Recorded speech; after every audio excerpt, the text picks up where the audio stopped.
And we'll have Spencer and Dori collaborate on the land acknowledgement. Thanks. Dori's going to lead off with a reflection Absolutely. It is Indigenous Peoples Month, and one of the books that has been a top seller is by an Indigenous woman, Angeline Bolee, and it's called The Firekeeper's Daughter. It is young adult fiction, and I just wanted to read a few of her words that are important. And she's talking about, this is the afterword of the book. And she says, growing up, none of the books I read featured a Native protagonist. With Donis, her main character, I wanted to give Native teens a hero who looks like them, whose greatest strength is her Ojibwe culture and community. When making decisions for our tribe, we look 7 generations ahead, considering the effect on our descendants. My hope is that in sharing our experiences, Firekeeper's Daughter will have that impact on future generations. Books are good medicine. Thanks, Dori. The Portland metropolitan area, including Beaverton, rests on traditional village sites of the Kalapuya, Multnomah, Wasco, Cowlitz, Cathlamet, Clackamas, bands of Chinook, Tualatin, Malala, and many other tribes who made their homes along the Columbia River and its tributaries. We recognize the systemic policies of genocide, relocation, and assimilation that still impact many indigenous and Native American families today. We thank these tribes for being the stewards and protectors of these lands for thousands of years. Thank you. Thank you so much, Spencer. Joy, would you like to get our minutes approved? And I believe we may have had a gap in approval of minutes also. Was that the case from our last meeting? Did we get those approved also? That's a really great question. Did everyone receive a copy of last month's minutes via email? Did anyone not receive them? Okay. And when you reviewed them, were there any corrections? Hearing none, they stand approved as submitted. Sabdi, were you saying that you did not receive them? I was, but everyone else did because no one else raised their hand. So maybe I just missed them. Well, at the very least, perhaps Alexis, could we make sure that Sabdi gets a copy of the minutes? Yeah. Thank you. Yeah, I'm happy to send that. And I will just note, yes, that in your October minutes, it says that you all did not approve September minutes last month. So I don't know if you want to also vote on those separately. All right. Did anyone not receive a copy of the September minutes? I'm not seeing any. I haven't looked at them in a long time. How So about I'm this? Quickly looking at them. I'm Okay. digging through my email. Right? So should we send the September, October, and November minutes attached to the December meeting invitation, and we can just approve them all at the next meeting, just to make sure? Sure. And then we'll be sure that we're all on the same page. I want to give everybody the opportunity to review. Yes, I would rather be careful. Yeah. So, all right. So the minutes are tabled for September, October, and November to be reviewed at the beginning of the December meeting. Excellent. I can't believe we're that far behind on minutes. But I think it will be an easy catch up because it isn't as if they're not, they haven't been created. It is that we have not had a chance to properly review. So thank you so much, Joy. Alexis, I believe public participation will be guided by you. Sure. Yes, it looks like we have a couple of visitors today. If anyone would like to speak during the public comment period, can you please indicate that either in the chat or with the raise hand feature now?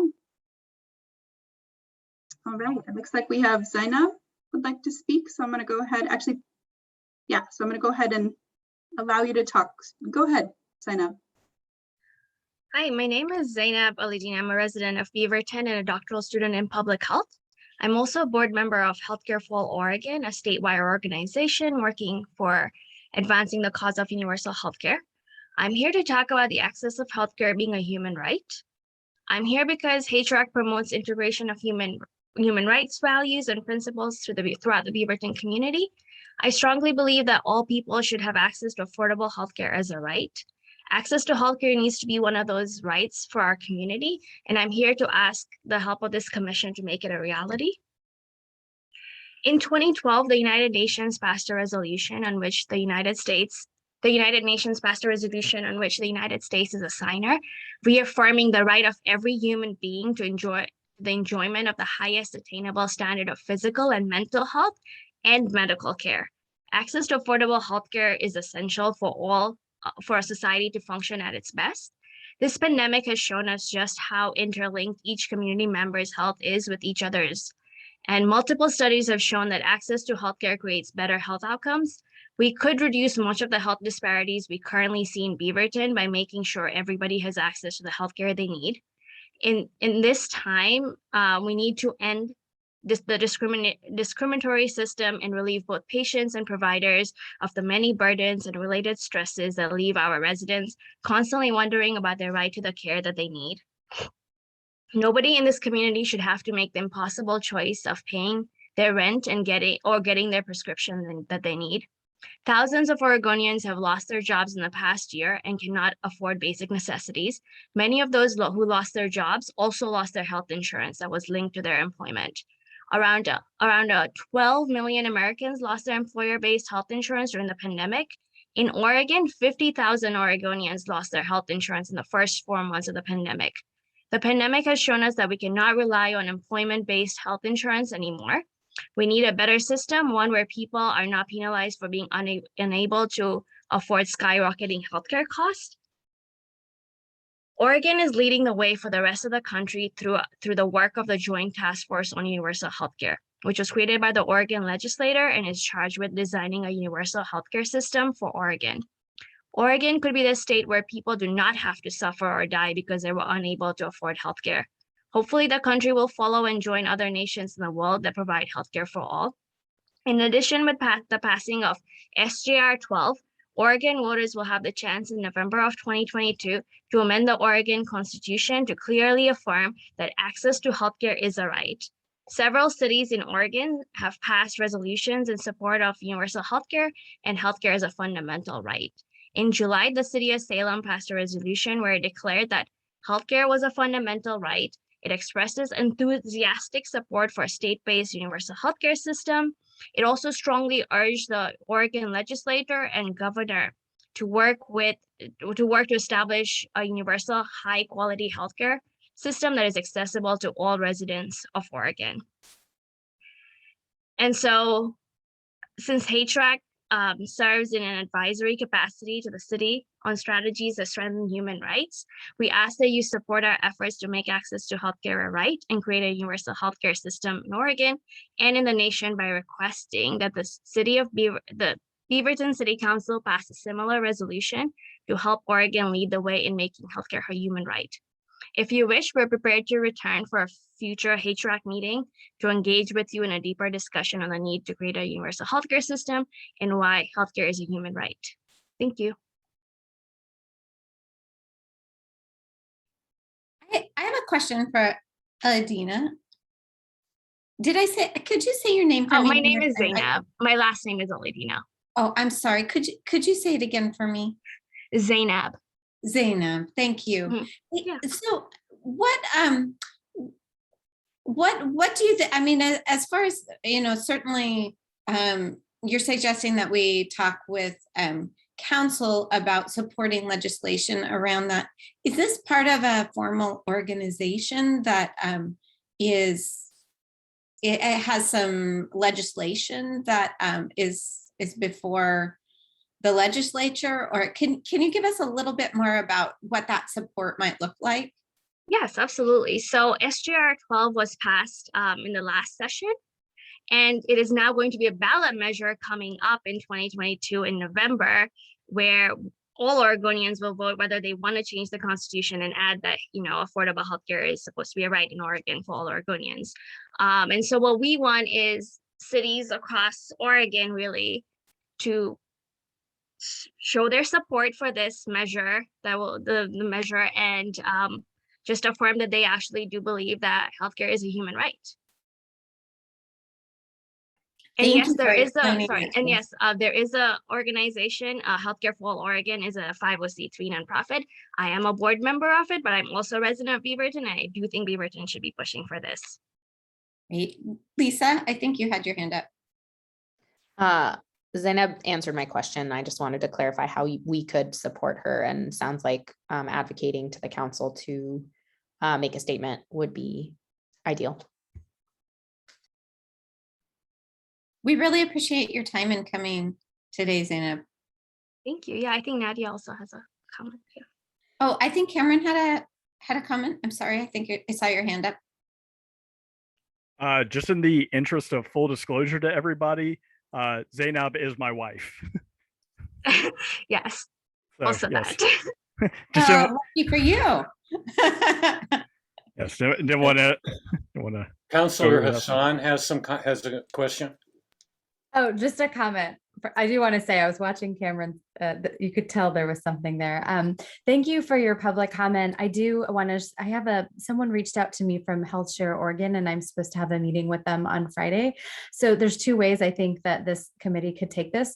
One, y'all could bring it on your behalf via Zainab, our resident, and then try to get it in front of City Council. And alternatively, we can just see what City Council wants. So both avenues I think are really great, and I could tell you, knowing where I think most of council lies, like I would imagine that this is something that would get support. So I'm happy to support however I can, but I do have I have a meeting with someone on Friday. Excellent. I'm so glad that you brought this to our attention, Zainab. That's well, thank you for the very time. helpful. Yes, and thank you for your time. Thank you. Alexis, could you, do we have anyone else who wanted to comment? I think the other individual was just in an observation point, right? That's right. Yeah, nobody else has said they would like to speak. So I think we can go ahead and move on. Great. Can you give us a liaison's update? Yes, absolutely. Hopefully you all received the update this afternoon, and I'll just talk through it, but you should have it in your inbox if you haven't seen it yet. From the city's public information crew, wanted to let you know that there are free leaf drop-off events happening right now, from now through December 4th. And so there's several different drop-off locations, and they're also collecting food donations for area food pantries. So you have a link in there about helping with that effort. One Book, One Beaverton 2022 got kicked off last night.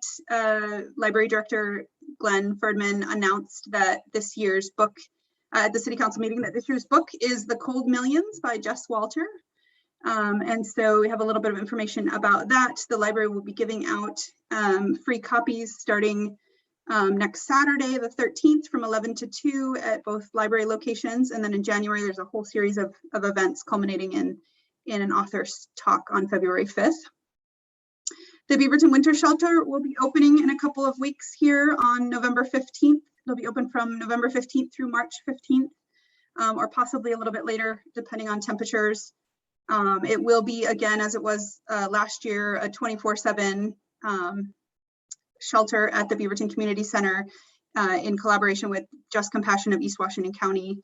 It'll provide 30 beds there, meals, connection to resources, etc. And there is a donation day that's planned on December 1st. So if you're looking to make a donation or organize a group that you're in to make a donation, there's a list of some especially needed supplies that you can drop off, do a drive through and drop off those supplies on December 1st during the day. And then there's an open air Beaverton announcement that the First Street Dining Commons has been extended through the winter.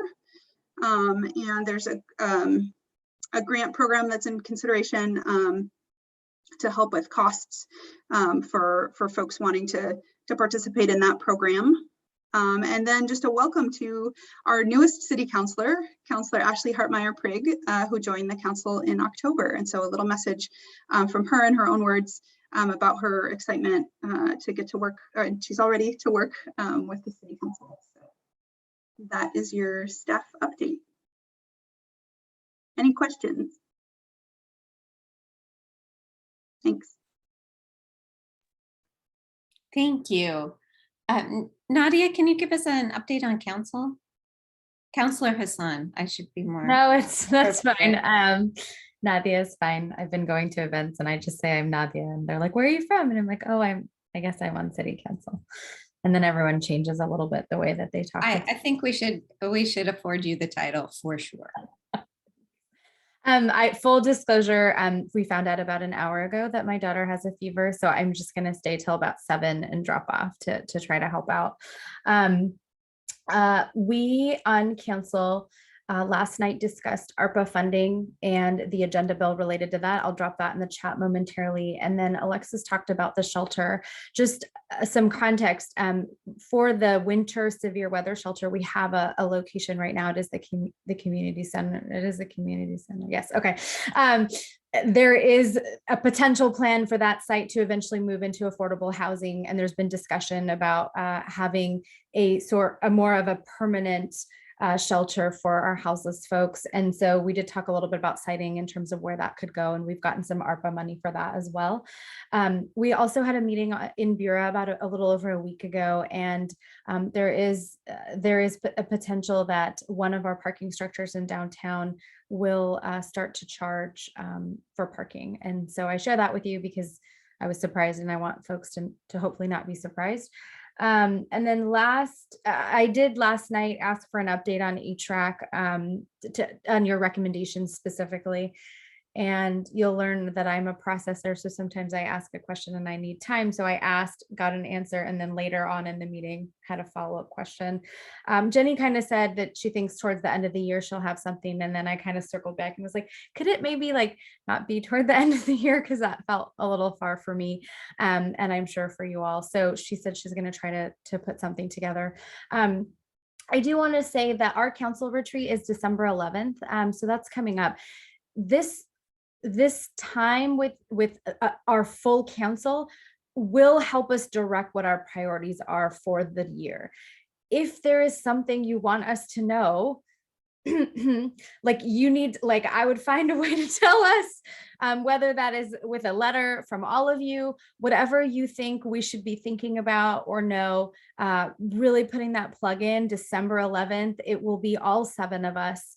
And we will really get into the nitty-gritty of priorities. And I think each of us have different priorities and different levels of urgency, and hearing from the community is really important to me. So if you want to share something individually, you should. If you want to share something as a collective, I'd highly encourage that. I'd love to make sure that we're continuing to elevate your voice. So I'll pause and see if you have questions, and then I'm going to start dropping this stuff in the chat too.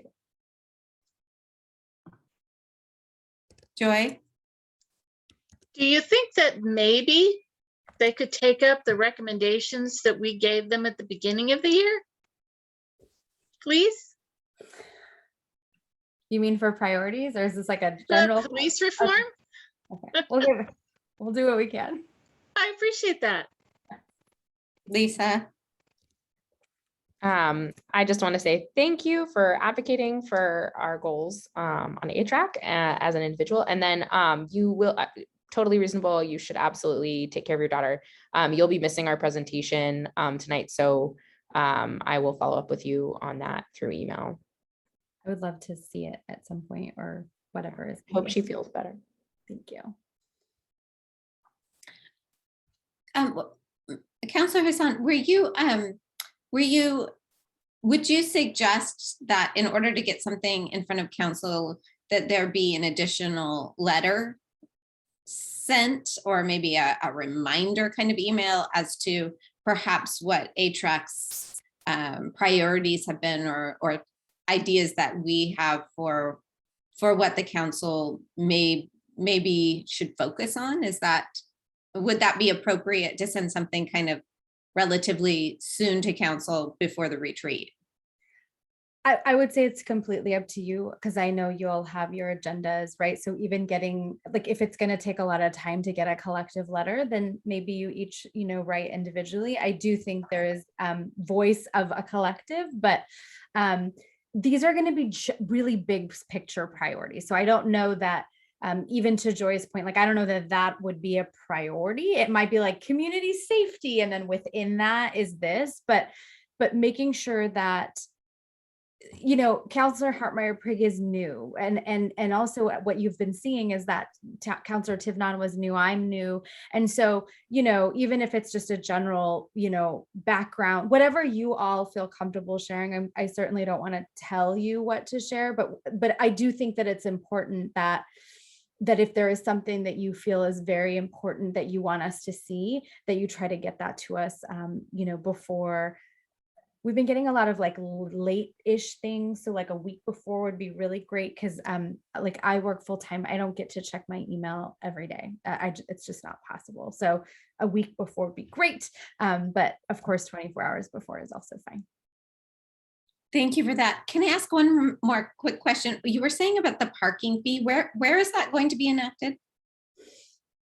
I think it's the structure that's they're building, I believe. Alexis, do you know? Because I just know that they're going to charge it. I was like, whoa, my eyes kind of went really wide, because I was like, oh, okay.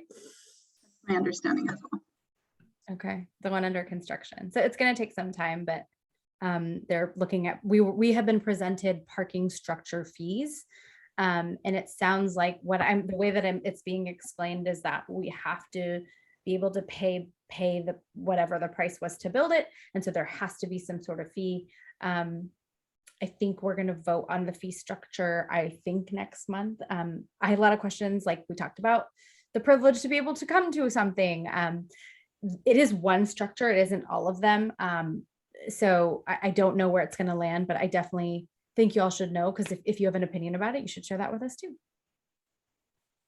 Great, thank you. Yeah. Any more questions for Councilor Hasan? Okay, Captain Juilfs.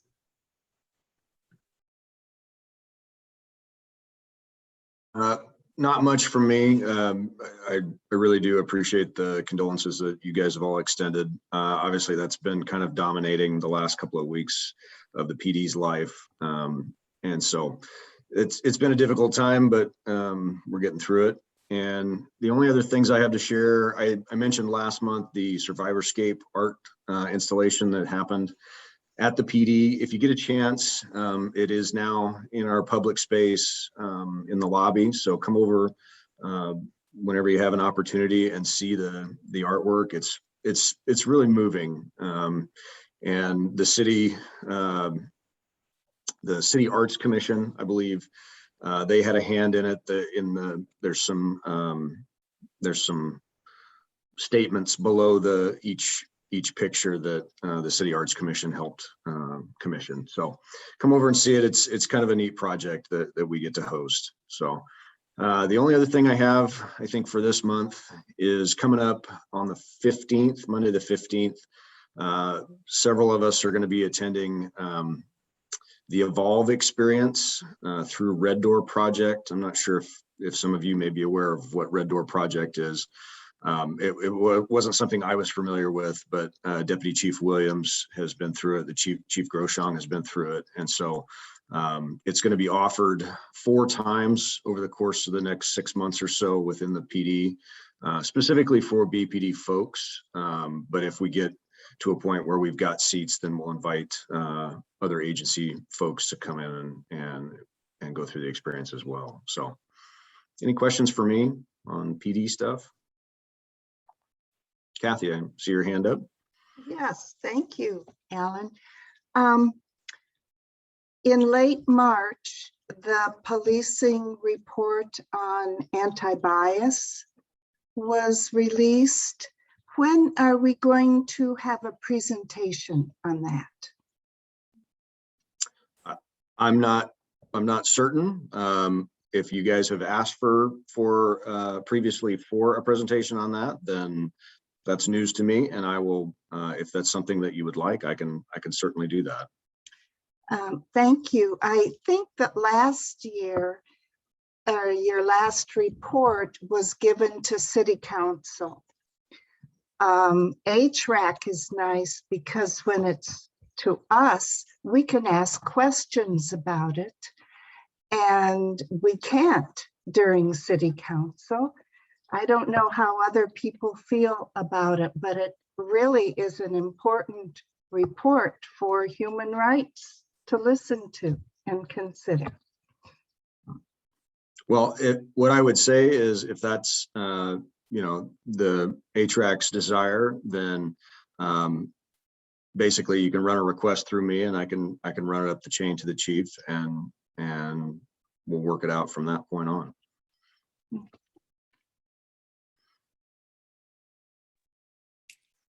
Captain, Stephanie? how long will the art installation be in the lobby?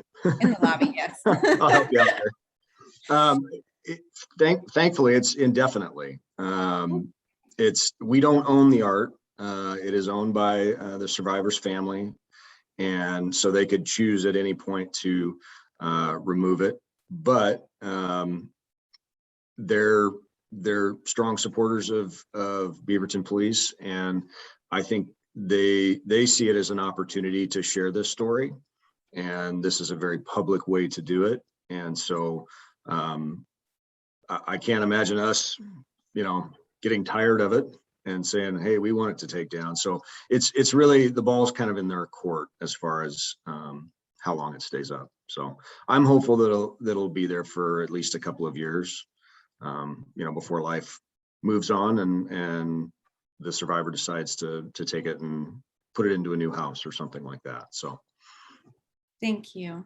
Yeah, you bet. Lisa, did you have a question? My question was answered. Thanks. Okay. Any other questions of me? Okay, thank you. Thank you so much for your time. Oh, wait. Yeah, just Alan, do you, let's see. So the Red Door project, you're going, and is it that I'm looking at the, what the project is. So multiple members of the force will be able to go and attend this and be exposed to it. Okay, good. Yeah, it's so that the way it's been explained to me, and we've actually met with the representatives of the Red Door project in one of our command staff meetings. The way it was originally developed was for lack of a better term, a live action kind of theater production. So me as an audience member, I would go and actually sit in a theater and they would produce vignettes, for lack of a better term, of these interactions. And then after each 10-minute vignette, then you would move into a small group and there would be a discussion time. How did that make you feel? What did the interaction seem like to you? Those kinds of things. And then they would move on. I think it's a series of 4 different vignettes and then there's discussion time after each of these.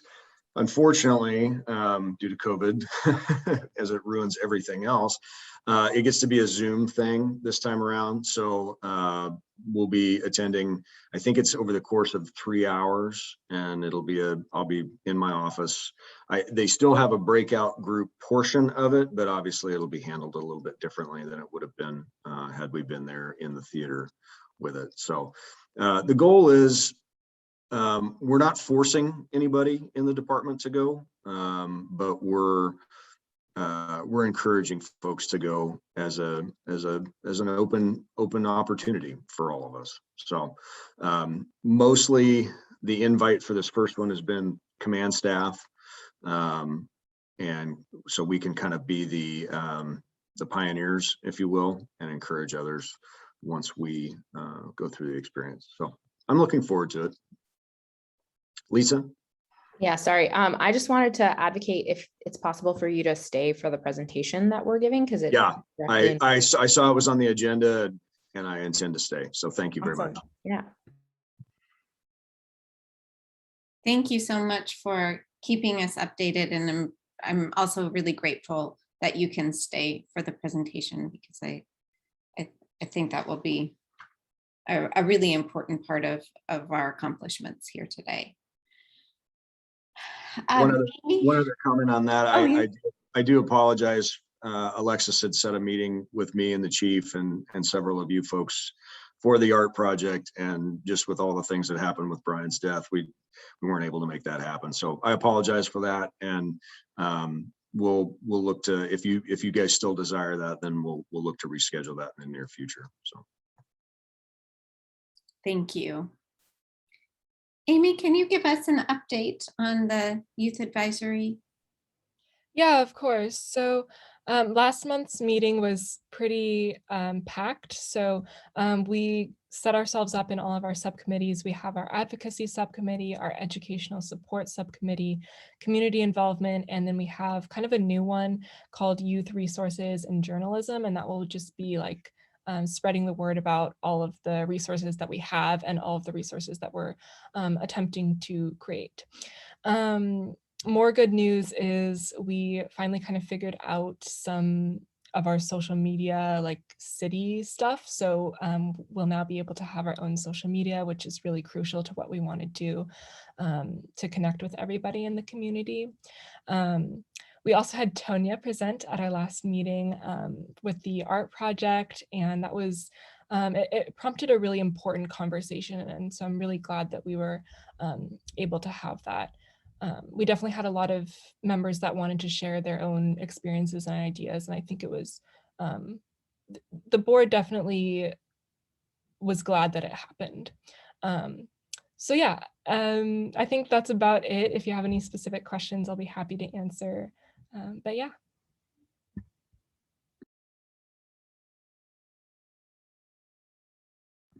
Yeah, Lisa. I would love it personally if you guys could send us those thoughts and shared experiences so we can add them to our kind of information that we share with council and the police, because we're looking for a wide variety of voices and we'd love to hear from the board. Yeah, definitely. I know most of the cards should have been returned to like the city building. So yeah. They were put into the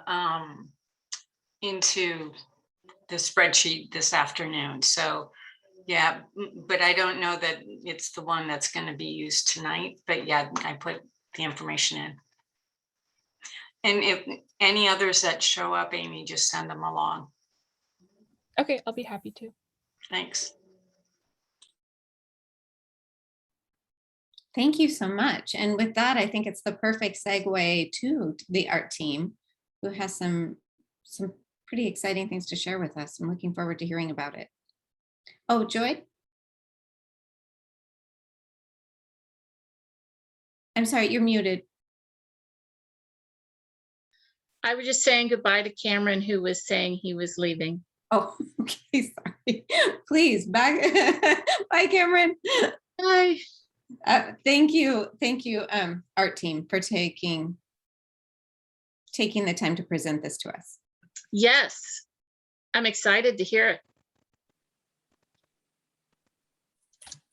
All right, so Sabdi and I are going to present on our art and data project, and a lot of the HRAC team members saw a lot of this last time, and we added a little bit more information. And if any community members are present, we'd love for them to be activated as panelists to be involved. So that's a cue for Alexis. And then Sabdi, if you wanted to start us off and just let me know when you want me to change slides. Okay, sounds good. Thank you, Lisa. All right, so I'm kicking this off. So as you know, last month we touched base on what we were doing with the HRAC Art and Data Project. And now that we're coming back to this again, we have new information to provide, updated data on our question 2 and 3 that we didn't cover last time. And so I'm just going to talk about the overview, and then I'll kick it over to Lisa to talk about all of the amazing stats and graphs. Okay, so Dori King, she had this amazing idea to produce an art and data project that would allow us to connect with community members in person, even with COVID, and get their thoughts on the general idea of public safety and and where our community feels public safety falls in terms of responsibility. So the questions that we were asking when meeting with community members were, number 1, what does a safe community for all people look like? Number 2, how do or can police officers make our community feel safe? And 3, how can we as a community work to keep our community safe? The Art and Data Project, we felt it was important to do this because we wanted to make sure that above and beyond just getting bullet point answers from people, we wanted to really hear their thoughts. And so a group of members from HRAC met up at different events around the community and got together to just talk to the community about these questions. So can you switch to slide 4, Lisa? Oh, sorry, right before that.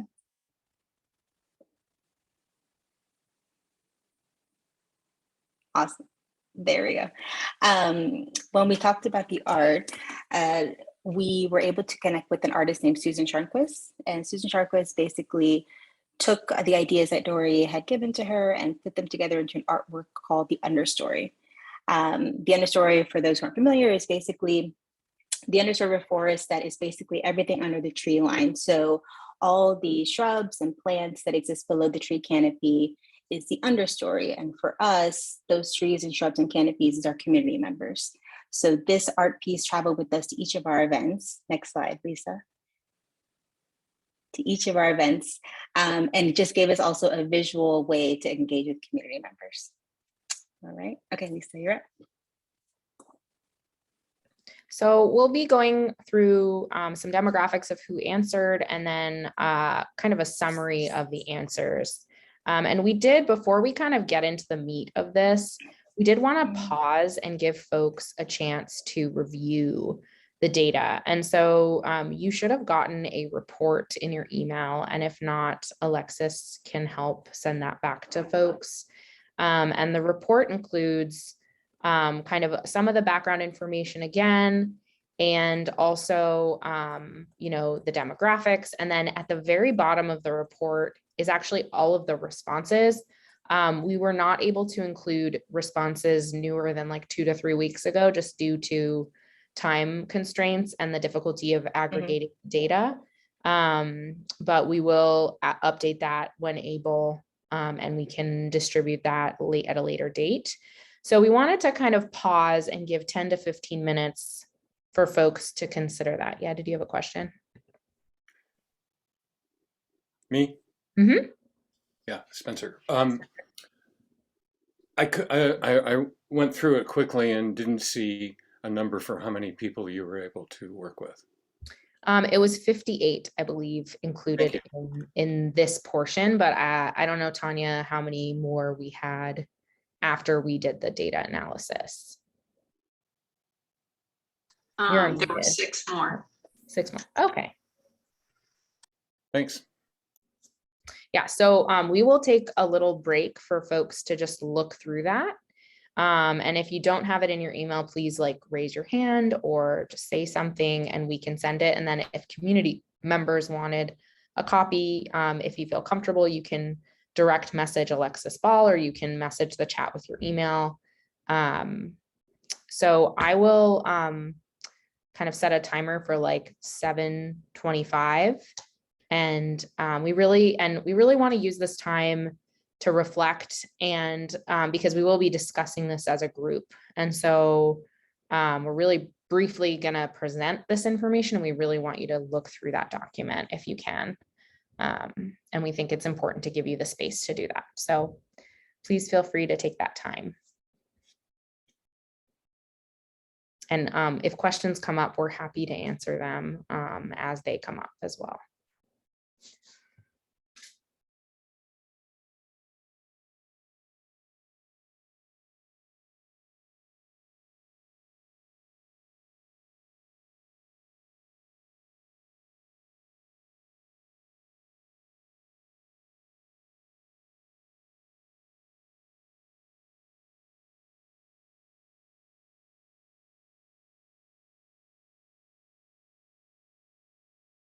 And some folks are requesting some music. So Alexis, if you are comfortable trying to play some calming music, that would be wonderful. And I think that's a great Or idea. just sing to us, Alexis. I think that would work. And I will. My daughter to play piano. Oh, that'd be nice. I'm just kidding. That's too far away. And she's too little for that to be that enjoyable, but let me see what I can do. Yeah, and I'm here. I'm kind of monitoring the chat and I'm just paying attention to answer any questions as they come up. So feel free. And Tanya and Mercy, you both have your hands raised. I just want to see if you have thoughts.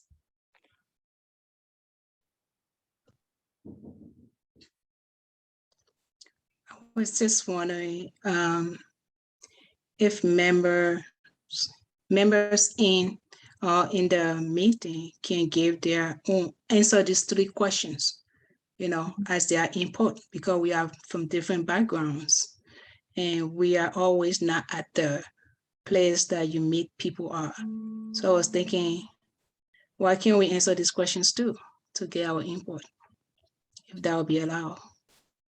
That's a beautiful idea. And I think that would be really wonderful to, you can either send those separately, or maybe we can make time in another meeting to talk through our members' experiences of these questions. Okay. Thank you. I'll be sending mine to you. Yeah, I love that. Yeah. And I can put my email in the chat.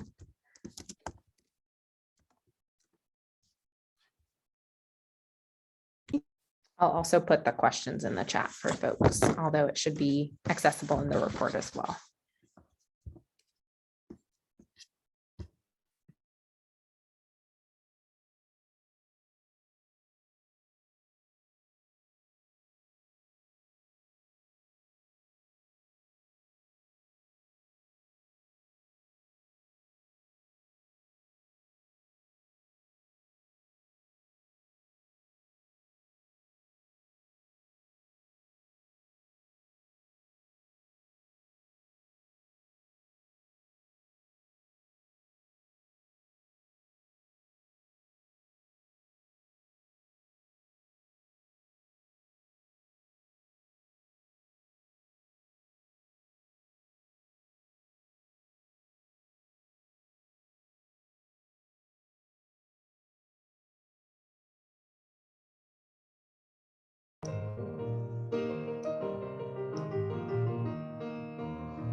I have a clarifying question.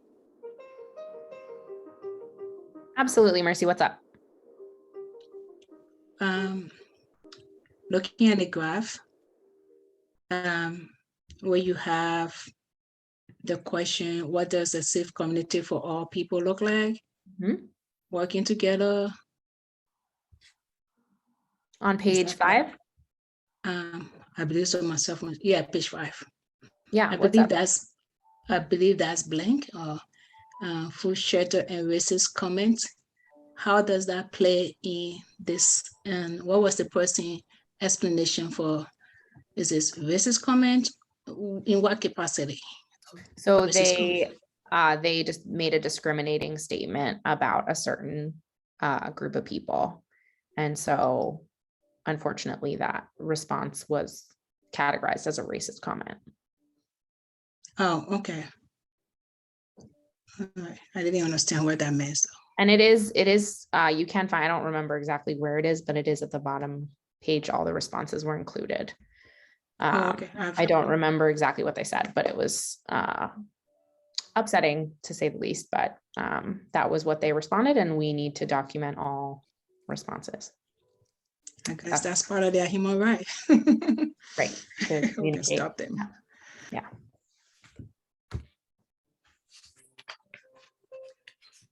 I took that response.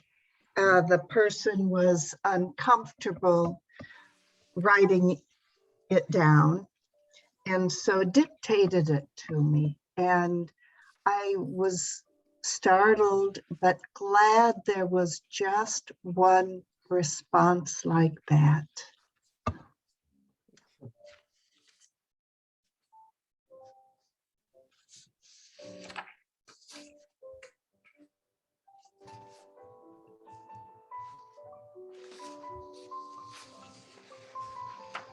I think I saw it.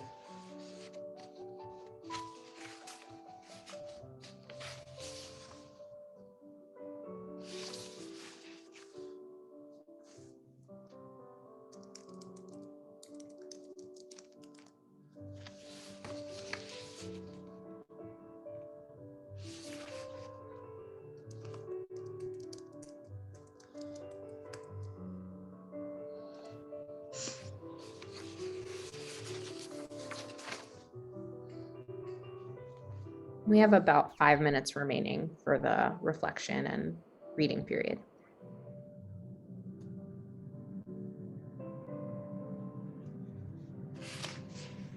Do we know if the police department have a department that monitor their cameras, or they are the same people that monitor the cameras, or the surveillance that they have on them? I'm not sure. That might be a great question for Captain. So I guess I'm not sure what cameras we're talking about. Oh, I mean, when you have the when you are there and you have this monitoring on you, everything that happens is recorded. Is that surveillance? How you call that? Body worn cameras. Body worn cameras. Do you guys monitor it yourself, or you have a contractor outside of the police department who monitors this? Well, there's auditing that goes on by supervisors. So like I have access, as long as I have an incident number, or I can look it up by officer, I can look at just about any officer's video that has been downloaded. There's a company that provides the docks and the cameras. And so we plug the cameras in and it charges them, and it sends all of the video to a cloud. So, so as far as like monitoring, I guess technically they could monitor it, but there's rules of evidence and things like that. So internally, supervisors have access to videos so that we can either audit, or we do like a use of force review, or a citizen complaint or something like that. Then we'll go back and watch the video.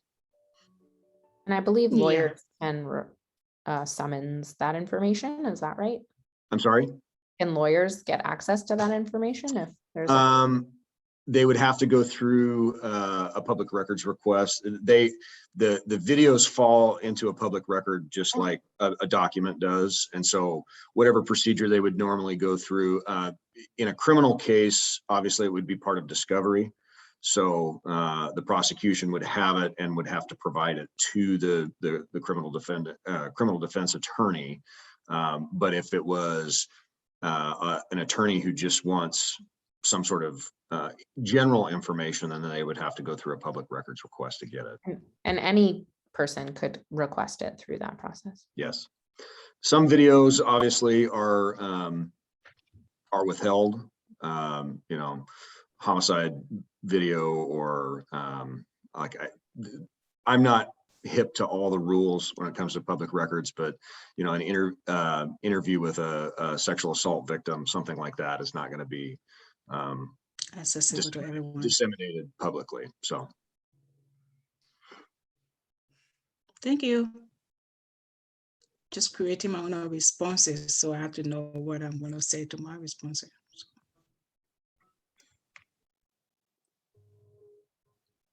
Daddy's here.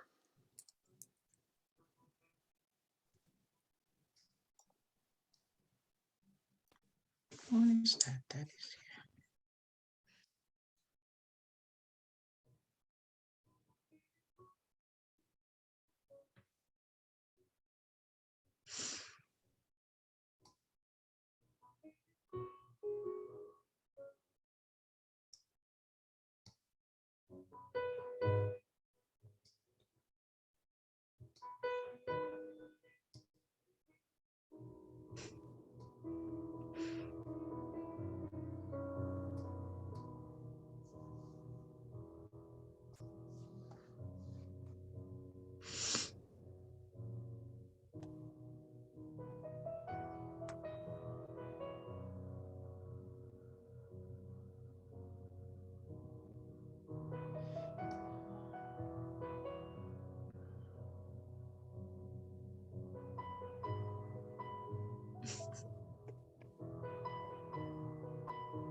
All right, so I'll ask that folks rejoin the group, and I'm going to share my screen again.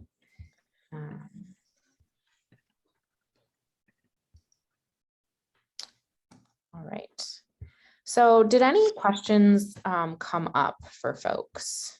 And Sabdi, I'm going to ask that if questions, like people raise their hands, if you could just interrupt me, because when I'm presenting, it's hard to focus on both. Okay. Thanks.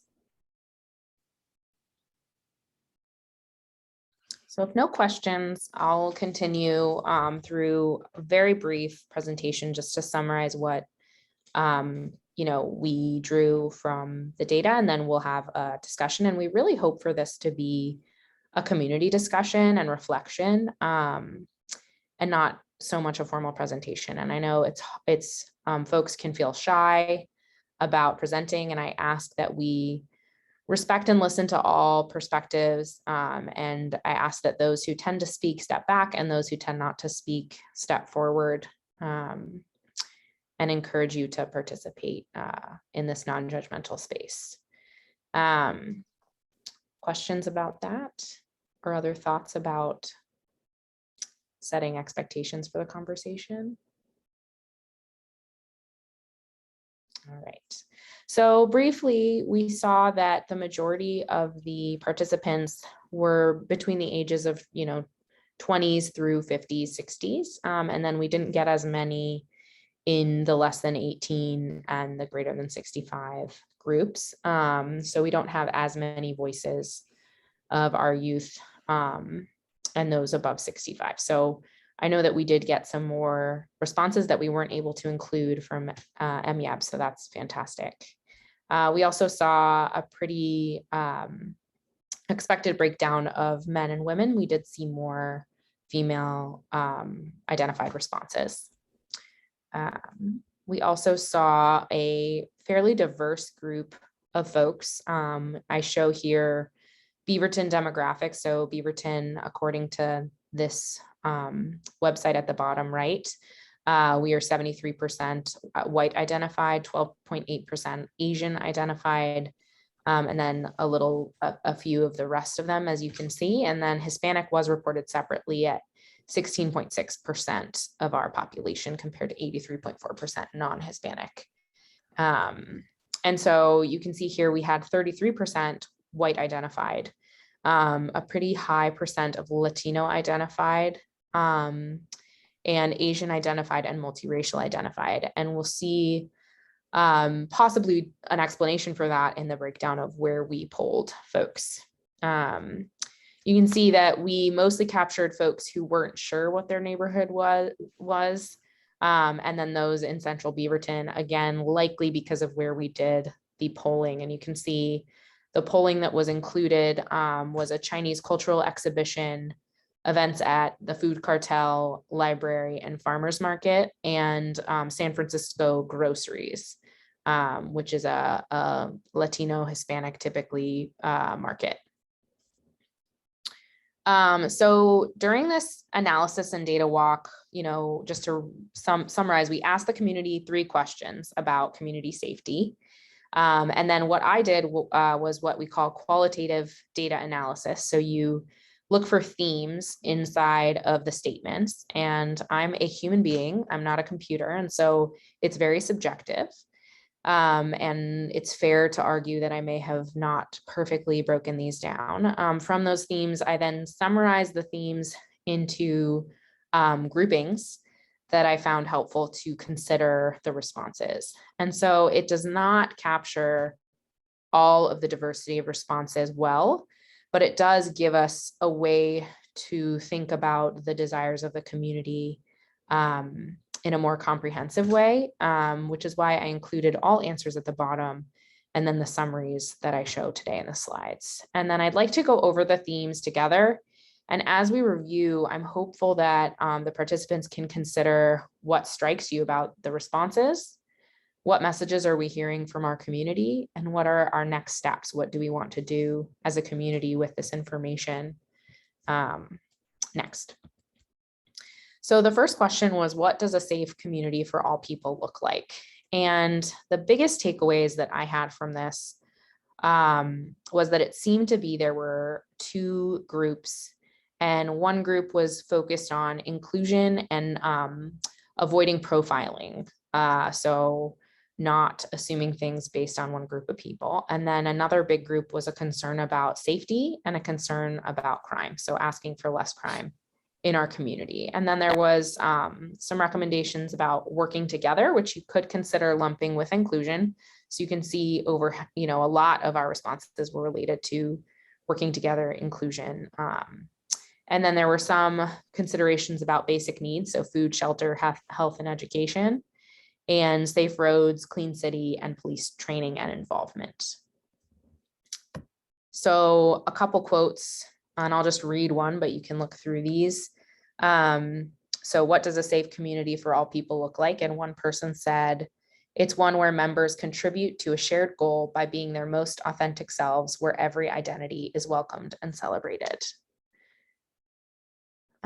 And then a lot of the responses were similar to the first one, which was feeling comfortable running around town without feeling in danger, playing outside in the neighborhood.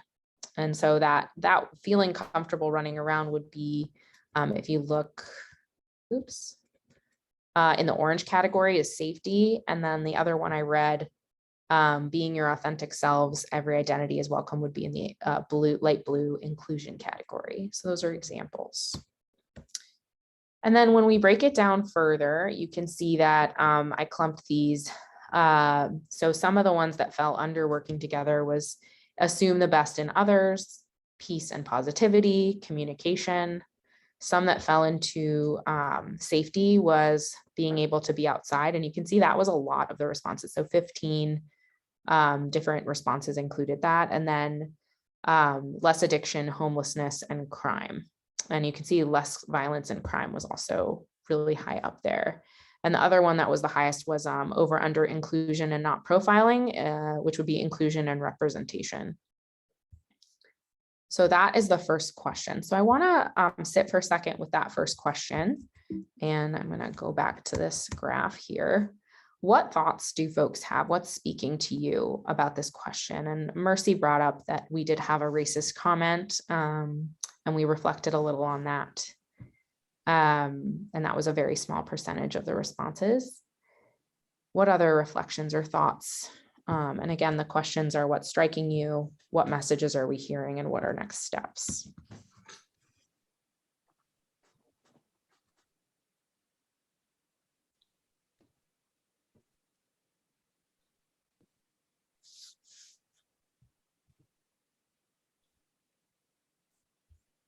I also encourage folks to look back at the document at some of the responses if they like.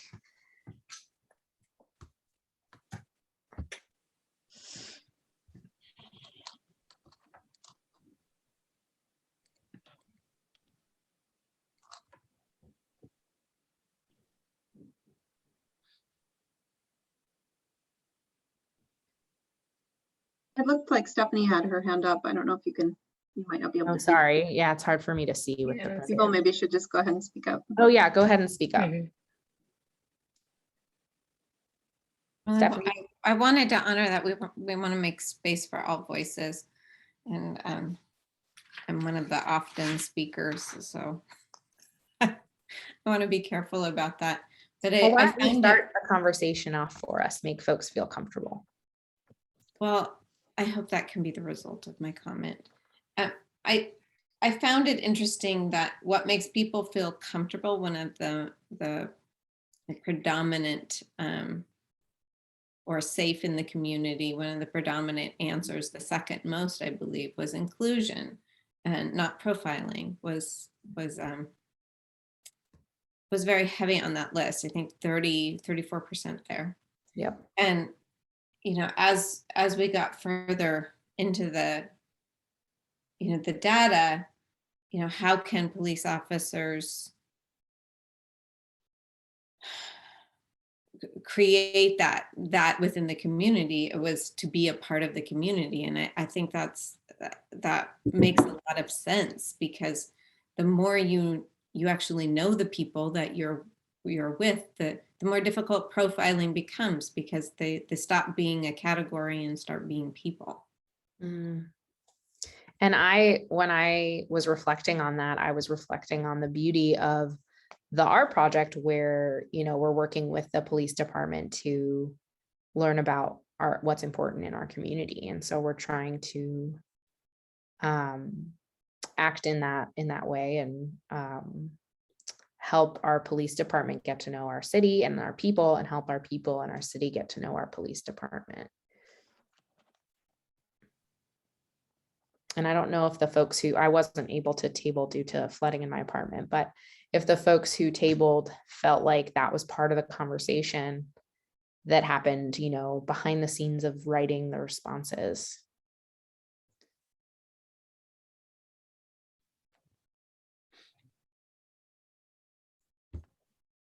I can chime in. So from a tabling standpoint, I see safety less crime, and it makes me think about the fact that when we were talking to people, homelessness came up all the time, and how homelessness can be connected to crime.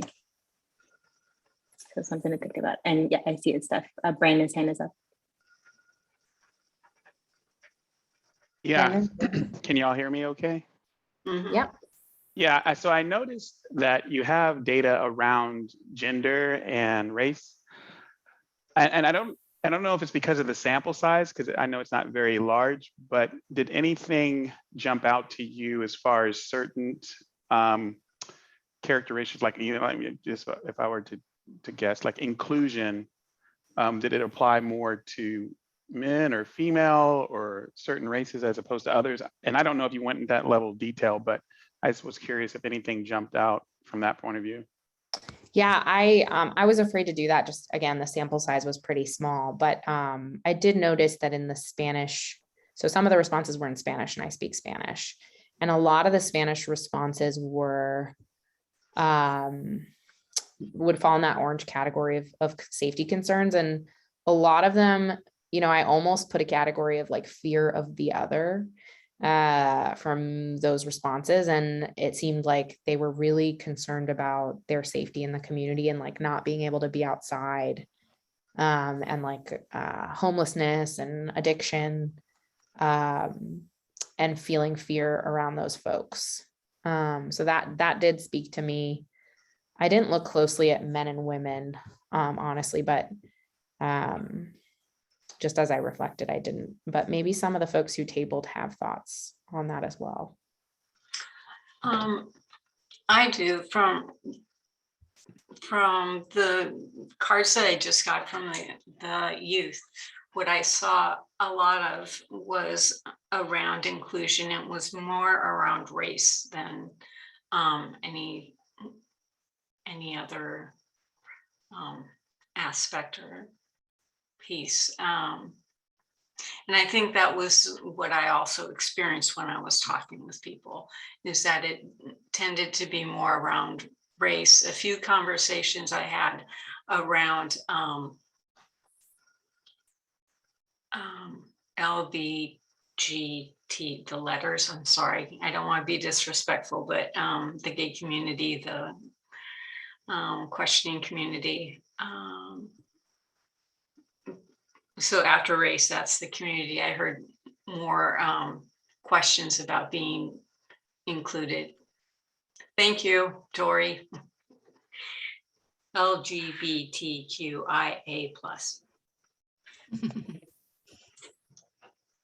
I'm trying to get hip, I really am. We did have one comment from a person who wrote in Spanish asking for accessibility for folks who speak Spanish. So that spoke to me as well, because I work in a Spanish speaking mostly facility. I would say that the older participants, maybe like, you know, again, this is very subjective based on just brief review and typing things, but above 50, it seemed had more of the safety and less crime concerns, and under that was more of the inclusion, working together. Yes, Abdi. Hi. There was a question in the chat asking if anything regarding mental health, is that under the umbrella of food, shelter, health, and education? One more time. Is there anything regarding mental health concerns for this question? Was it included under the umbrella of food, shelter, health, and education? Great question. And I could look, I honestly don't remember, but I think that probably I would have probably put that under there. It might. Okay, it's broken out in question 2 and 3 for specific responses. Okay. I don't remember. Sure. I'm sorry. Okay, no worries. Lisa, And I can send out how I categorized it if that would be helpful. Like I have them all listed and like how I categorized them. Okay. Lisa, I have a question. Mm-hmm. Actually, just a comment. I would say that we're pretty how should I say this? Profiling is always on our radar, and in looking at the raw numbers, and I appreciate the fact that you've said that this is subjective. It's, you know, it's your interpretation, but there was only 6 responses in regards to profiling. 20% of that pie slice, 6% of the overall responses, the 91 people who did respond.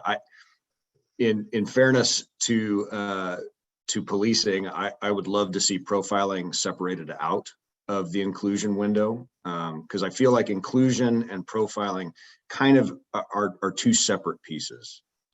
That's great feedback. Yeah, no, I love that. I sent this out multiple times to the team because I was like, you know, I just put this together, and it was really hard to categorize because a lot of folks said like a bunch of different things. And I ultimately decided that like each comment that somebody said would be a separate input. Because remember, we only had 58 total responses. And you can see here, I can't remember how many. We had a total of 86 different comments. And some of those were from the same person. And, you know, again, that skews the data in a certain way because some people were more prolific and describing a lot, and some people weren't. And, you know, those people may have the same opinion and it may go in multiple categories, you know? So that's why I felt the most important thing, and that's why we gave some time, was for people to look at the actual responses and think about them separately. But I think for the sake of a group conversation, it's really helpful to look at it in a bigger picture. And I would actually say, just like in making this pie chart, like the folks who mentioned inclusion were more likely to also be the folks who mentioned not profiling. So again, that could double that pool. But similarly, the folks who mentioned safety may have also mentioned something else in that category. So I do think it probably balanced out. But again, this is just for the sake of a conversation, and the individual responses to me feels more important. So thank you for that feedback. Yes. Do we have Kathy? I can't tell. And yeah, Kathy, Spencer was first though, I think. Mm-hmm. Yeah, you guys can just speak, or if somebody else could moderate who is raising their hand, just because it's hard for me to focus on that. Thanks. I have a question for Alan. This has been on my mind for some time, knowing that this project was going on, and we're focusing on a couple other things as well. Police community involvement. Is it possible for uniformed officers to be in the community out of uniform? It is. Or out of uniform to the point where they're not wearing vests and are not armed? It is in very specific circumstances. Kathy and I actually had this conversation a couple of weeks back at one of the pop-ups, and Tanya and I have talked about this as well. And I respect the idea of a softer look, but my strong feeling is that oftentimes the first interaction with a police officer for community members is me in full uniform with a badge and a gun and all of my equipment. And that's because 911 has been called. That's because a car crash has happened. That is, you know, whatever reason has generated me responding to your need. That's the first time that you get to interact with a police officer for most people. And so a little bit of getting used to that look, I think, is an important thing. I'm proud of the uniform that I wear. I'm proud of the equipment that I have trained on and work with. And I do my level best to be positive and engaging when I'm not on a police related call. When I'm just, you know, I go to the food cartel and have lunch occasionally, and I visit with people, and I'm in uniform and those kinds of things. I think it's important for the community to recognize that I have a job to do, and that these are the tools and this is the uniform in which I do it. Is it overly aggressive? I don't believe so. But I understand also that it does, for some folks, it does engender some fear. I get that, but it's my job when I'm in uniform to do the best that I can to alleviate those fears. So we do some events with what we call a soft uniform, which is a polo shirt and khaki pants kind of thing. But I always have my badge and I always have my gun. And I carry handcuffs as well, even in my soft uniform. So, but those are, I would say, more targeted events. And even when we do a targeted event, like if my community resources division sets up a table or something like that, we typically have a fully uniformed officer there as well. So.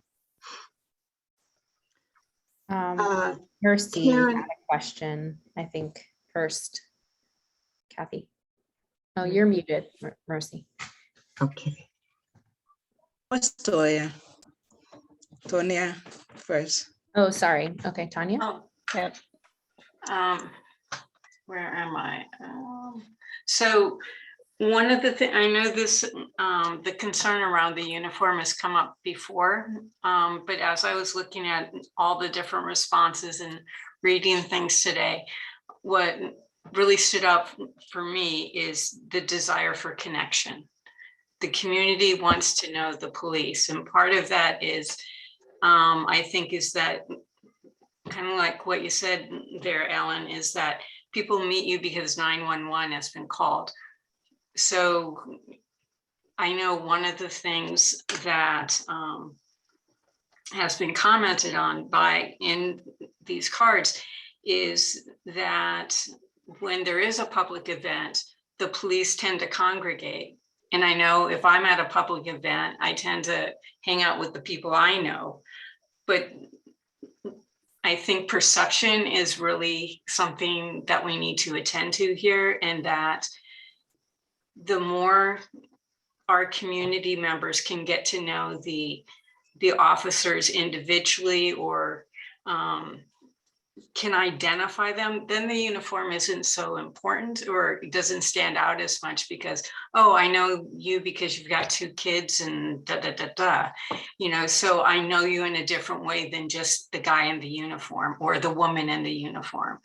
And so I think the biggest thing that I'm getting from looking at this data so far is that we need to have a way for the officers to be known, and for the community to have that opportunity, and not just at public events. Like I really, like you said, Ellen, when you go out to eat, you're talking with people.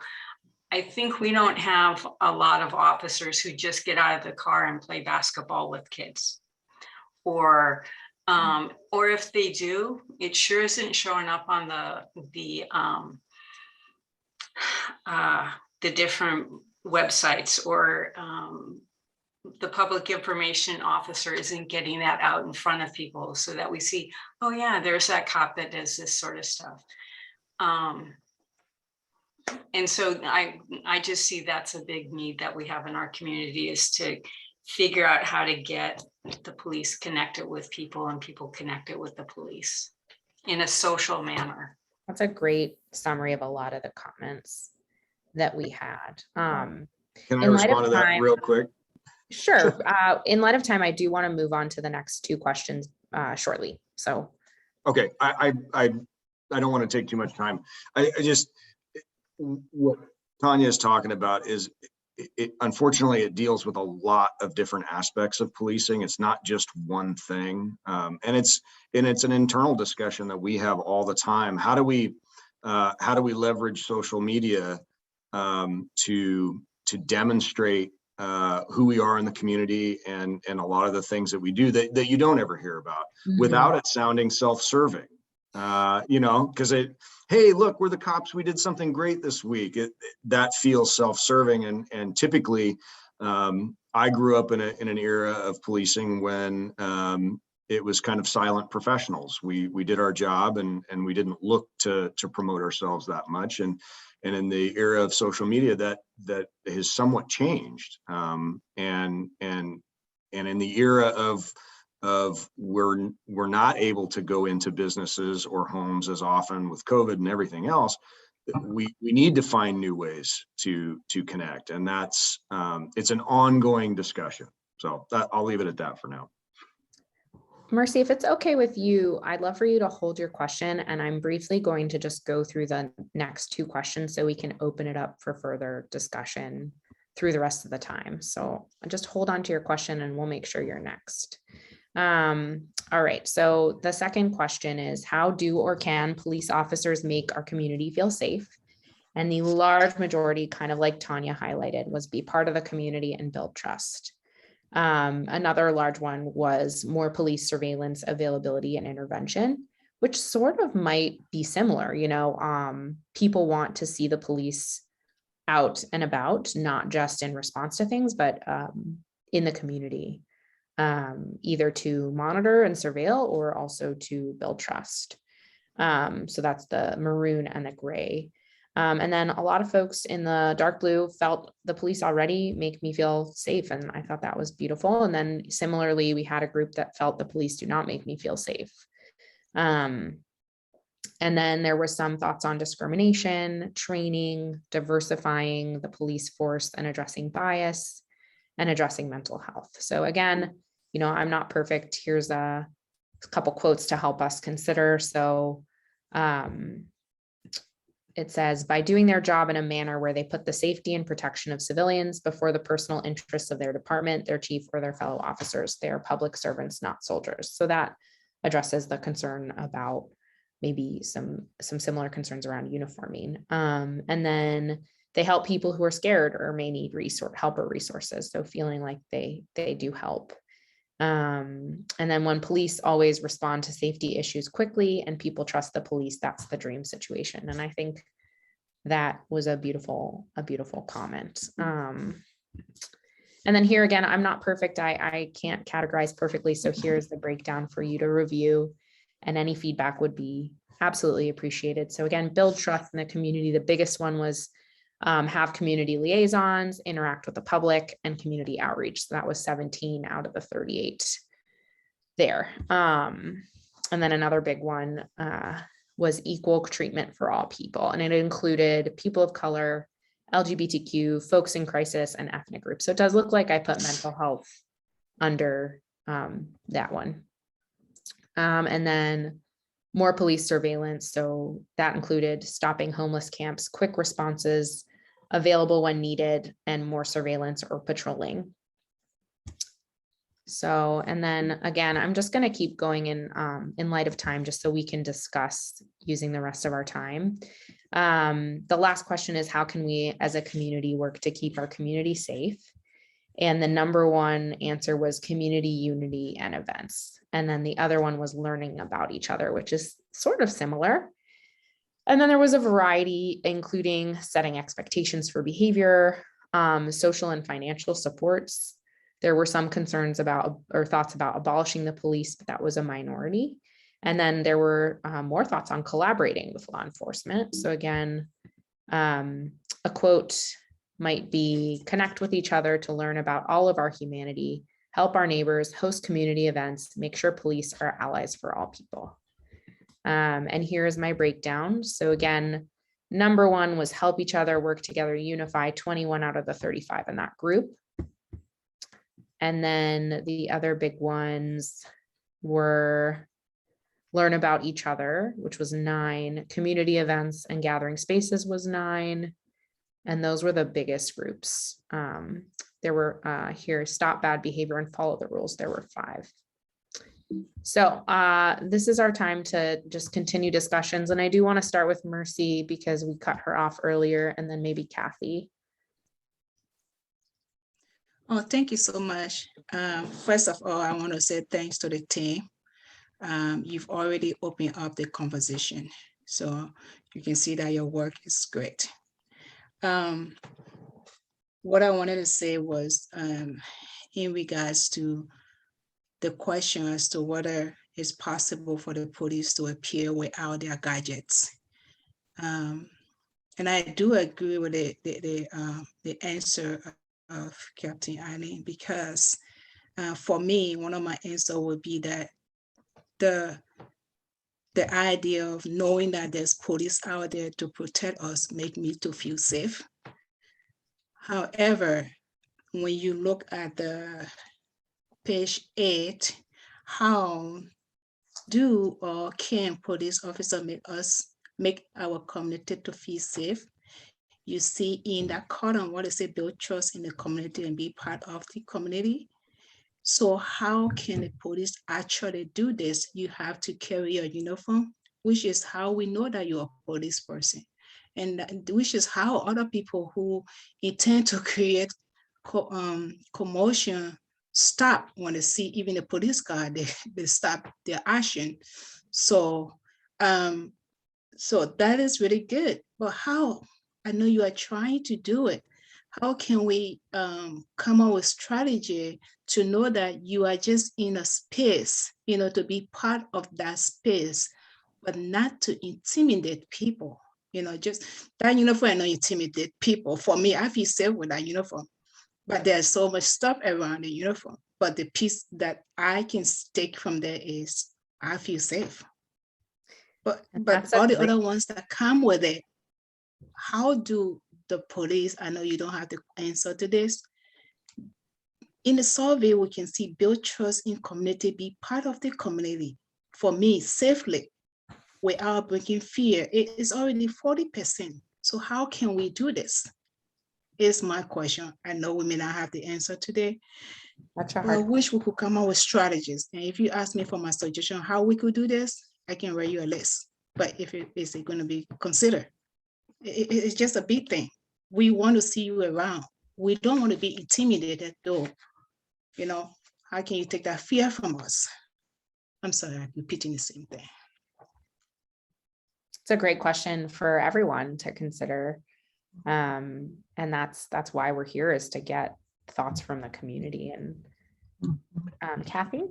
Yeah, just real quick, when I saw Alan a week ago, he was wearing a sweatshirt, a zip-up sweat jacket, and I complimented him. He showed me his gun was under it.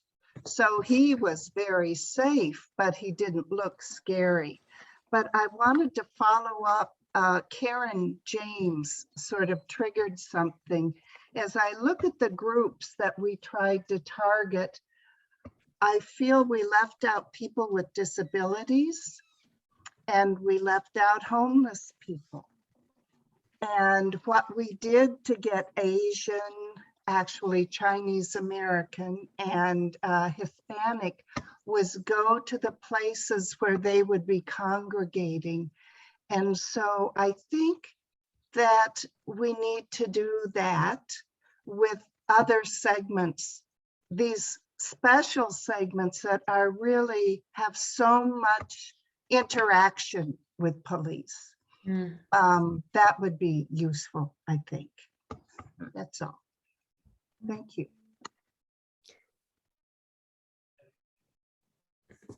Jared, did you have your hand up? Yes, and I'm sorry, I was trying to find my hand raise icon on the screen, but I find it on this. I have the new. So hard. Anyway, this is all fantastic information. Thank you so much for putting this together. And just looking at the data with regard to community involvement and police interacting with the community more, I think that's fantastic and certainly what we want. I'm just curious, I'm not sure if the data were broken down this way, but do we have a sense within those responses of how many came from white participants versus those of other races and ethnicities? Because I know some of the past feedback we've gotten from racial and ethnic minorities is that there's some hesitancy there to kind of have heavy police presence in those communities. And I'm just wondering if we have a sense of whether a lot of those responses came from white people, or if they're if we know what that breakdown is. Because I do think certainly we want more police involvement throughout the whole community, but I think there's probably a balance where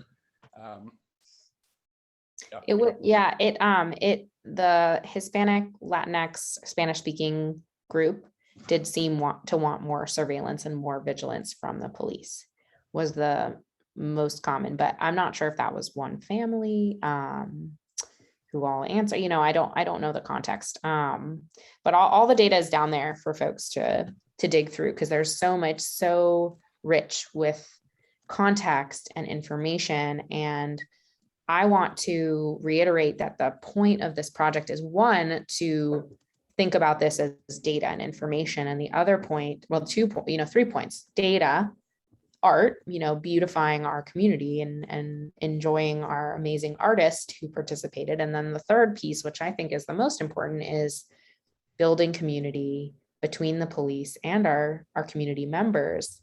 and making sure they feel heard. So my question is that a high value response or cure to some of these answers?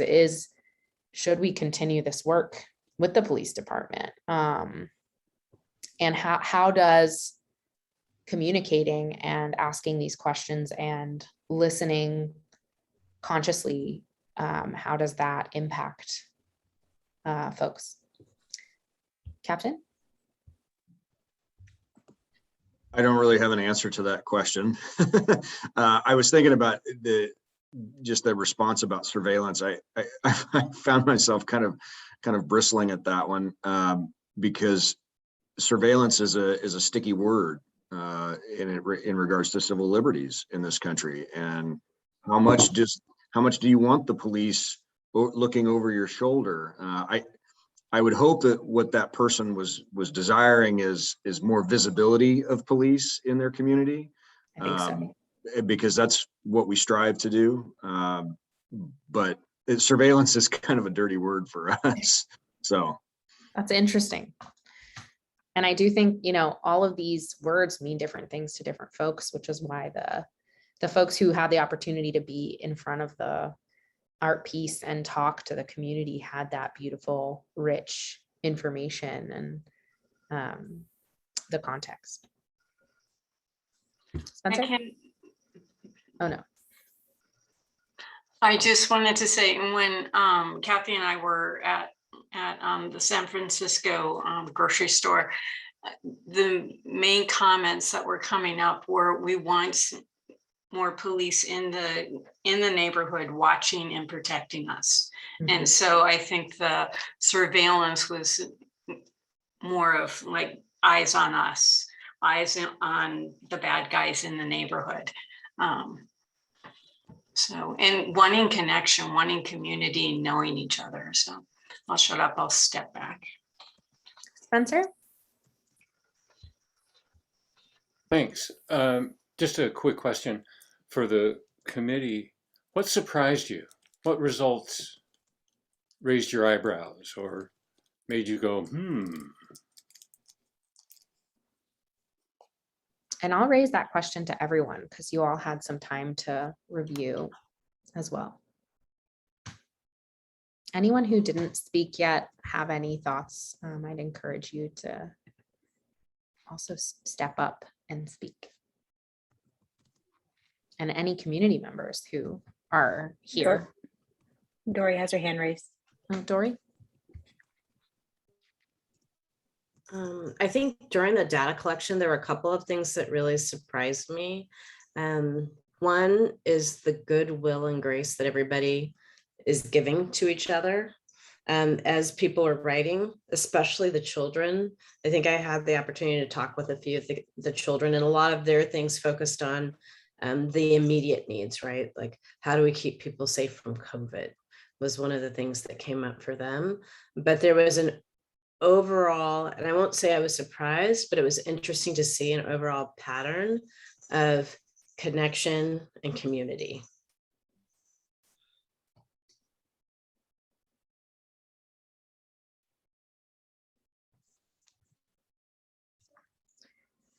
We're about out of time, but that's, a great summary. And I think we've had some really good conversations.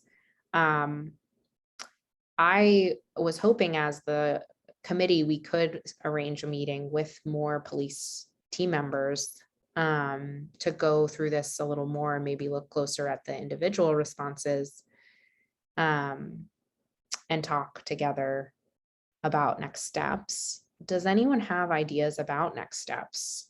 This was planned as a pilot project, and there have been some thoughts about continuing the work to just be present in our community and ask these questions and hear some folks and listen.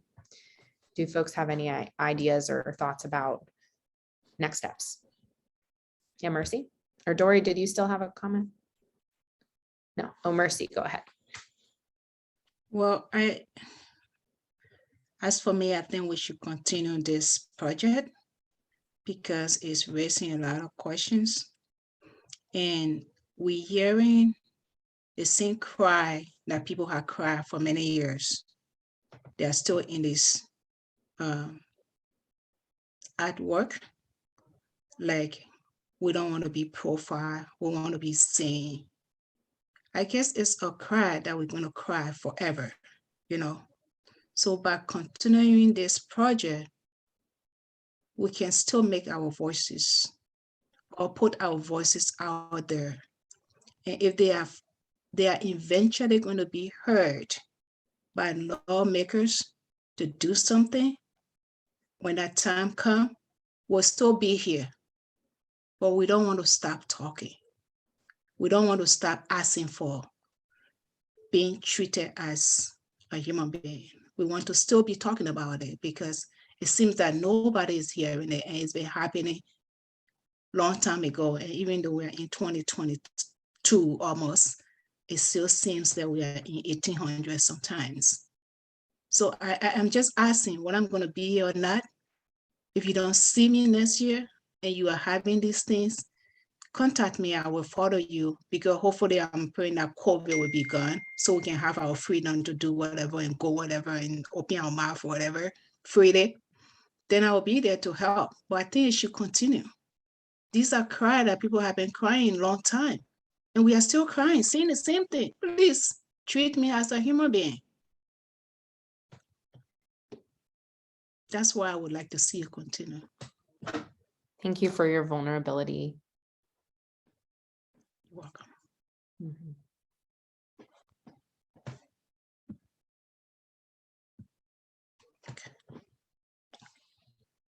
Well, I will cede the floor back to the team to be respectful of the agenda. Thank you all so much for your time and engagement today. And if other questions come up, my email is in the chat. You can ask any questions or send us your own responses to the questions as well. And maybe we can send out the copy of the cards so folks can answer all the questions, because there's demographic section. Thanks, everyone. Thank you. Thank you. Thank you.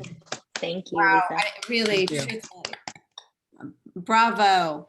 And I'm so grateful that you were able to present today, because as we're coming to the end of this year, so many of us will not be on the commission any longer. And you know, it will be up to the remaining members how to carry this forward, and the new members coming in, exactly what this will be formed like. And I'm really glad that we could see the extensive work that you've put into this and be enlightened during this time. So my sincere applause to the art team for presenting tonight and for sharing the extensive work that you've done through many months of effort. That leads us to our next agenda item, which is Spencer is going to talk with us about subcommittees. He's done some research on what that looks like, and really this is for the edification of those that will be staying, so that you can take up the mantle and carry the work forward in a way that abides by the guidelines that the bylaws have set for us. And Spencer will do the enlightenment. He's spent a considerable amount of time researching this, so I will be quiet and allow that to. Thanks, Stephanie. Hi, everybody. I'm going to spend very little time talking about the mechanics of subcommittees. I think, as we already have demonstrated, subcommittees are a formal part of the commission and are established by resolution.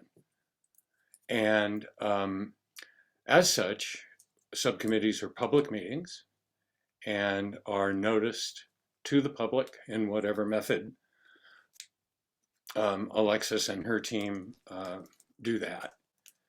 And minutes are taken and posted, and reports come back to the Greater Commission. that's basically how it's basically the operational piece of this.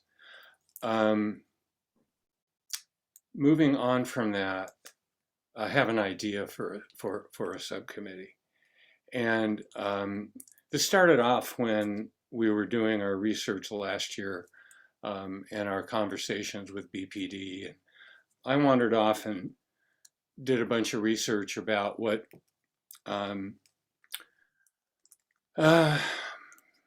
want to pick my words carefully. Citizen review panels, let's say that, look like in different communities around the country. And there, as I may have indicated then, there's this incredible range, all the way from a review panel, a citizens panel that is empowered to not just recommend, but take disciplinary actions in some cases, all the way at the other end to let's say a chief's appointed strictly advisory panel receiving information that's been vetted by department leadership and doesn't really speak to police department operations within the community.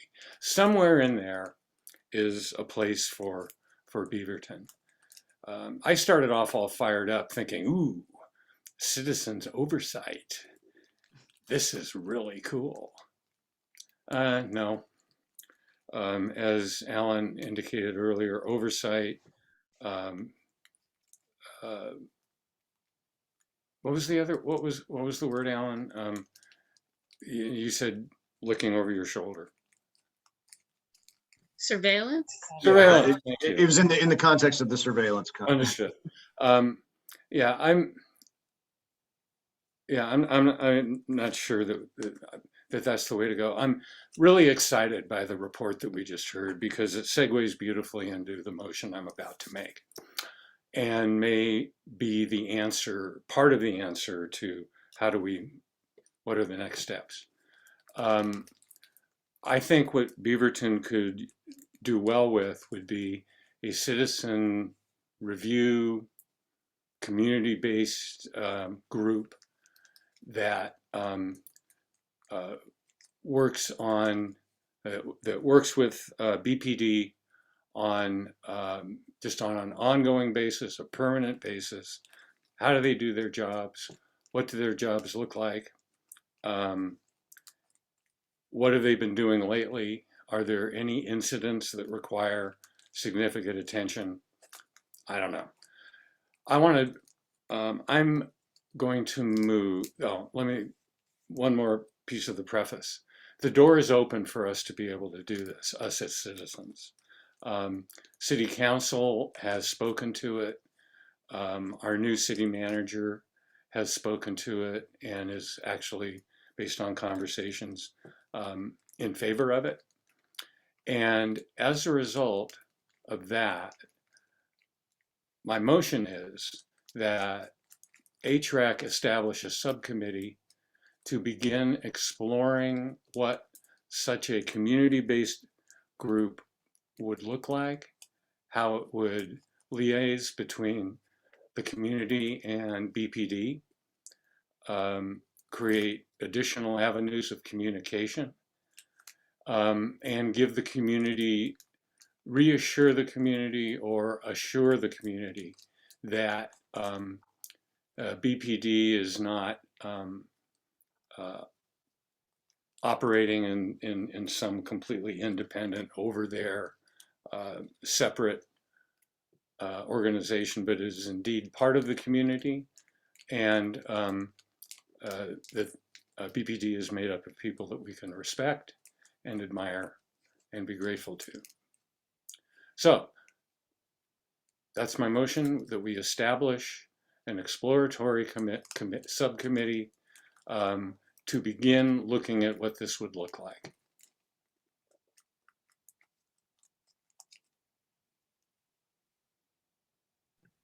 I'm happy to second that motion.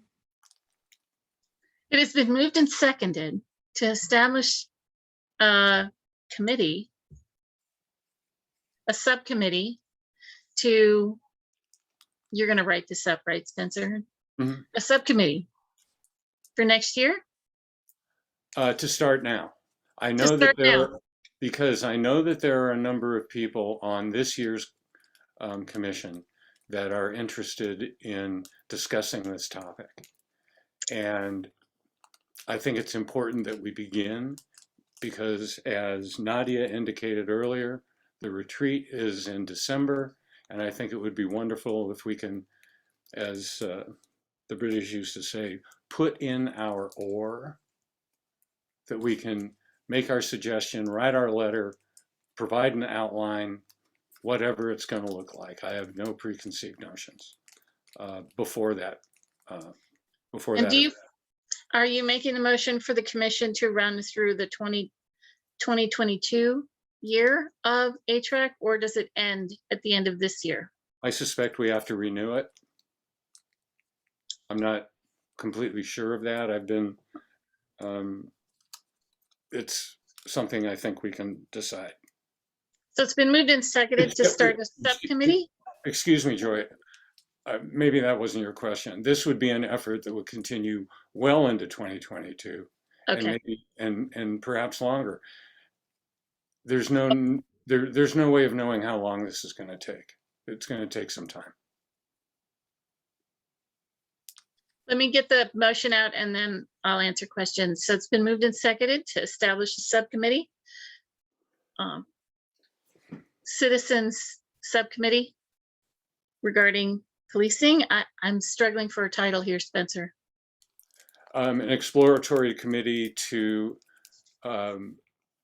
review ways in which the city of Beaverton can establish a citizen-based panel to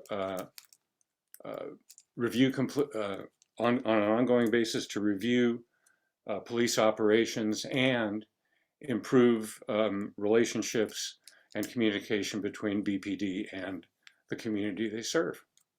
For the remainder of 2021 through 2022, seconded by Chair Stephanie. Is there any discussion? Lisa? Yeah, and I wrote a quick exactly what we're voting on in the chat. My question before I vote on this is like, how many folks are interested in being on that subcommittee to make sure that we have a group that would be able to do it? So check the feasibility of the group. So if you could raise your hand, who has the capacity and interest. Okay, so at least 3 people. So, okay, that helps me with my vote. Abdi? So I just wanted to just to clarify. So we're talking about a subcommittee that we're voting on now that would be through the end of the year. Through next year. Or we're saying that we're voting on it now to hold next year's board accountable for seeing through that mission. Is that what we're saying? Wow, I wouldn't have used those words. To establish the subcommittee today that can run through next year with a possible extension. That's what was in the motion by Spencer. Okay. I just wanted to be super clear. Or would next year's board have to then set a motion to choose to continue or maybe not have it at all? Like basically, are we making a decision in 2021 that 2022 is going to have to execute? Because we only have a month left. 2022 could make a motion to cancel it if they so desired. Okay. We frame our motions and our actions ourselves. We could vote to disband it if there was lack of interest or whatever. Okay. All right. I just want to put it out there for discussion. Alexis. Well, I think you may have just addressed it, Joy. I would say that from a staff liaison perspective, I don't think there's a hard and fast rule about this. There are subcommittees on other boards that do carry from year to year.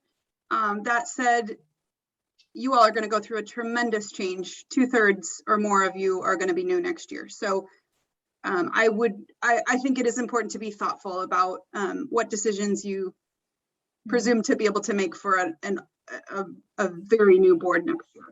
So I would just be thoughtful about that. I don't think it's like against a rule or upholds a rule. It's just it's a really different year for you all. So.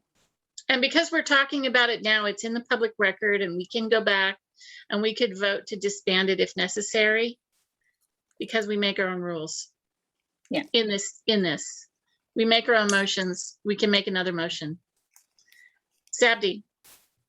I was going to add that if we do vote to have a subcommittee dedicated to this, thinking about how that may change, if that's a subcommittee, if policing is a subcommittee now, how does that change the priorities of the overall HRAC team? Because we've been talking about policing for 2020, we've been focused on community safety, policing for 2021, now it's a subcommittee for 2022. So then where does that leave HRAC in terms of main goals for next year? Usually, COVID aside, at the first meet, at somewhere near the beginning of the year, we have a group retreat for a day where we establish our priorities.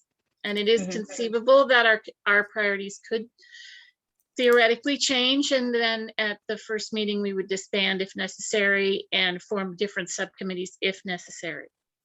Okay. Yes, Lisa.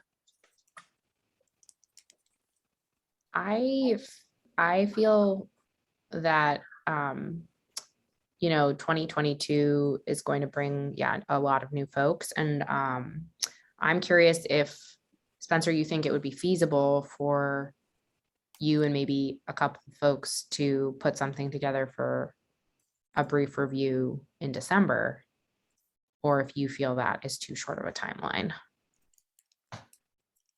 I don't think we have room on the agenda in December. Okay. But January. What's important to me is to begin while the door is open, and the door is definitely open. And I'm more than willing to present this again in January, to have the new board, to have the new commission approve it and see if any of the new commissioners want to be involved. Okay. Is there any more discussion? All right, it's been moved and seconded to form this subcommittee. All in favor, raise your hand. Opposed, same sign. One opposed. Any abstentions? Dori, thank you. Motion carries. Let me say in closing on this topic to Alan, in no way do I envision including oversight as a word, as a descriptor. I know that is a hot button dog whistle, however you want to put it. And this is about collaboration, not opposition. I appreciate that, Spencer. Yeah, let's work together and find a better word, an actual meaningful word. Right. Yeah. That can be the first work of the subcommittee is to find some collaborative language. Right? I'm down for coffee. We could totally sit and figure it out. Thank you, Spencer, for both the explanation about the role of subcommittees as well as the introduction of this idea. I believe you were going to conclude. Are there any announcements or general sharing that we needed to address further, Spencer? I haven't seen anything come across my screen lately. Okay, well, thank you. Dori, please. I think you're muted, Dori. Just one thing that's an aside, because it doesn't have to do with the city, but it does have to do with the city. The school district will be selecting a new superintendent for June of 2022. So if there are ways that you want to be involved, there is a page on their website. And I don't know how the surveys are going out to people, but there's a survey that's supposed to be going out in the next 2 weeks that will help define the job description for the superintendent. Thank you for sharing that. I'd seen a few emails come through, but it would be great to have some broader input from the community and not only from people who have students in the school district. Okay, thank you again, and special thanks to the art team, the art subcommittee for really exceptional work, and a very comprehensive explanation of what really could have felt like a very dispersed set of data to bring that in and to make it cohesive and digestible for us, and to be able to ask broader questions and move forward with it was profound. So special thanks to Lisa and Sabdi for being willing to present that, and Tanya and Dori for your work. Kathy, you were also involved with the art team also. Thank you. If I'm missing someone, please raise your hand and tell me. But I'm truly grateful for the time and effort that you've put into this project. I think it's moved us forward in connecting to the community, and I just want to personally say thank you for that. And I'm sure that the rest of the commission will share their thoughts about it as well. So thank you all for tonight. I'll look forward to seeing you next month, and have a really wonderful evening. Good night. Bye. Good night, guys. Hey, Alexis, real quick, do you know if and when we can do in person